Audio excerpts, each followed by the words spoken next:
Hi everyone, my name is Bianca, and welcome to Eres Tea Talks, where we spill the tea on taboo topics affecting our community.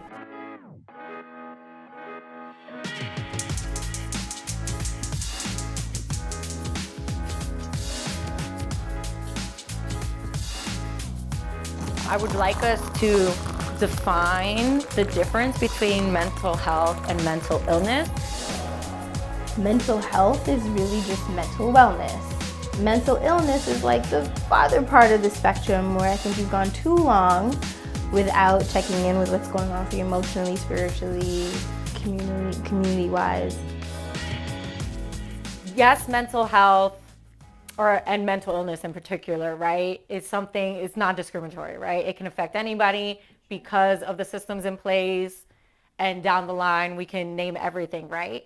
But then how are we able to break that stigma, right, and have these conversations when for so long we're told like, oh, that's a white person thing, you know?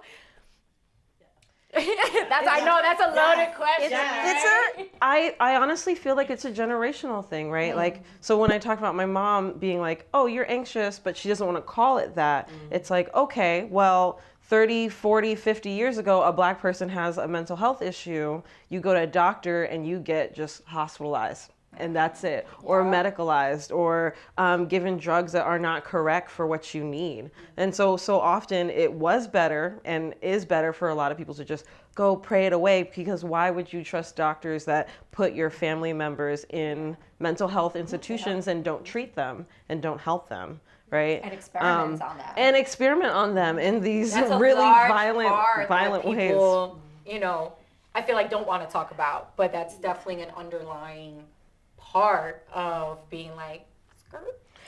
Right. So now it's like, okay, now all these groups of people of color are creating our own medical institutions where people of color can trust the medical institution in certain ways, but our parents, our grandparents still don't trust the medical institutions and therefore wouldn't send their family members there. Why would they? They'd rather go to church.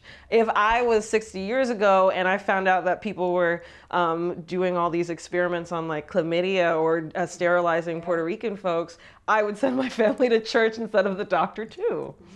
Now that's changing with all these stigmas being named, but it wasn't always that way. That's very true. I think it's important to note the notion Jen made about the field of psychology, the science of psychology, the institution of mental health originally is a tool of colonialism. And so prior to colonialism, what would we have called, would these actually mental health disorders even exist? In cultural context, would we call it something else? Would we treat people who are different not as people to put away and shun, but as a new way to kind of integrate them into the community? So I think it's the fine line between, in some ways it is a white man's disease because the white man came up with these ideas and conceptions and treatments, but never quite said like, we're actually structurally destroying people and creating genocide, right? And so that might maybe have an impact on why these particular groups have mental health. And that's a really big issue, that we're not studying the context in which certain groups are experiencing mental illness. And that really gets lost. So, and the other piece to that is it individualizes and puts the blame on the consumer or on the individual. It doesn't look at the systems that that individual exists within and how that contributes to their experience. And again, that's complicit with coloniality. Yeah, absolutely. Yeah, and I think that like community wellness, or like, you know, I like to call it like collective wellness, like being able to like rely on your neighbor or the folks in the village next door. Like I'm always very touched by this particular story in Dr. Joy DeGruy book, Posttraumatic Slave Syndrome, where she talks about there's a small village, I think it's like in Nigeria, and they're like, they greet each other with like, and I'm not saying it right, like Ingera Cassera, and it's like, are the children well? Are the children well? And that shit hits me every single time, because I thought to myself, like, if our kids aren't right, and they're not, right? Like our youth are not doing well, right? Like they're not always doing well. Like they're getting there, they're on the glow up, but it's like the trauma, the level of sexual abuse, the lack of access, so if our children are not well, what are we doing? Like, what are we doing? How can we be well? So I think that, our ancestors, our parents, my parents had something there with not necessarily trusting these systems and these arrangements, right? And they had their own ways to heal. Exactly. I think we forget that too, that I know we're like, you can't pray it away, but in some ways that's almost disrespectful to the idea that we had our own ways to deal with our problems prior to Western science. And the prayer that we're doing is also religion that's been influenced by coloniality. So what did the prayer look like prior to coloniality that might have actually been healing to us back then? So that's where like the tension for me comes in around white man's disease, what we're experiencing, and also like we had our own ways of surviving. We've been doing it for a very long time.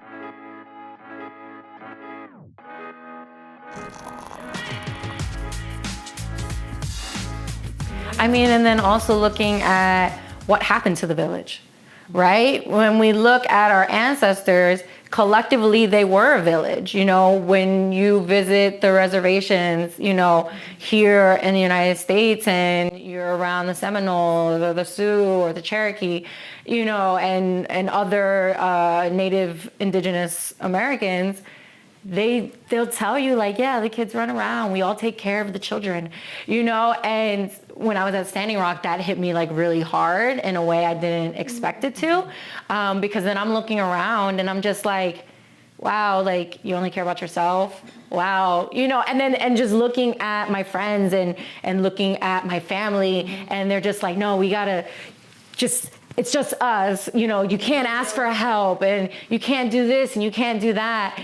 And it's just kind of like, but that's not who we are. That's not the way our ancestors did things. Like we took care of each other, and when you're looking at a monetized state, right? Because the dollar apparently means something, it skews what it means to give, and the shame of asking for help, whether it's I need help with money, I need help with bills, I need someone to like feed me, and the list can go on. And so what happened to village? How do we get back with that? Because the older generation, I don't know, sometimes. Like these systems of oppression, like they're very intelligent, right? They're very old, they're very smart, and they're very clear of how to like divide and conquer us, So I feel like even with language, right? Like reservation, what does that mean? That I have a reservation about these people, right? So we put them on reservations, right? Ghettos, well, ghettos weren't originally for Black folks. It was Warsaw and it was Jews, right?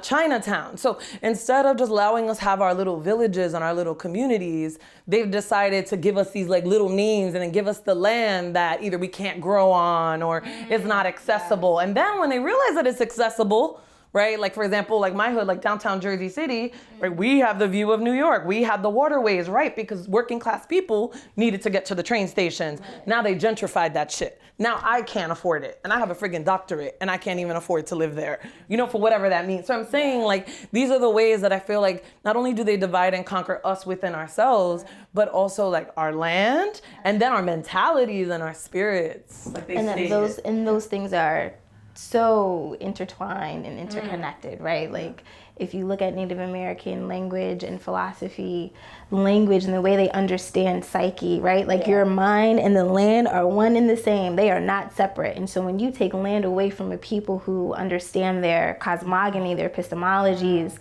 is rooted in their land, that's trauma in a way that I don't think Western psychology can ever really understand. They can't. Whiteness makes it so they can't understand that. And so much of our like mental health, or not our, but so much of the mental health ideology that's published, that's around, is based off of functionality. And what does it mean to function and have to be forced to survive in a capitalist society? Right, and capitalism telling us that you're nothing unless you're productive. And what does productivity look like in regards to success and the industries and the fields that are like now looked down upon, the artists and the musicians and the artisans.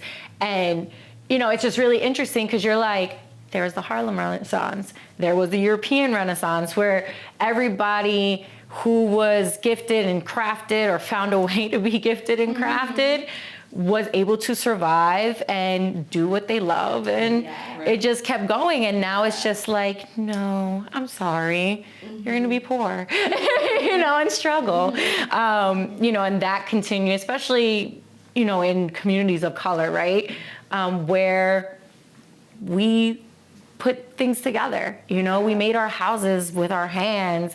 We built fires. We used all parts of the animals. We harvested. We grew. And that so much of that is being taken away. And so it's just like, it's a lot. Yeah. Creativity, the ability to make something out of nothing, like we know how to do that. So taking that away from, I don't think it's taken away from us. I think coloniality has this way of distracting you, we're laborers, right? So we're working all the time. The lifestyle makes us sick, I think. So we don't even have time to be creative or to develop our creative capacity and remember, like, that's a power to be able to take raw materials and create something resourceful. If I was a colonialist, why would I want you to develop that capacity? Because that means you could create something outside of the environment that I've put you in.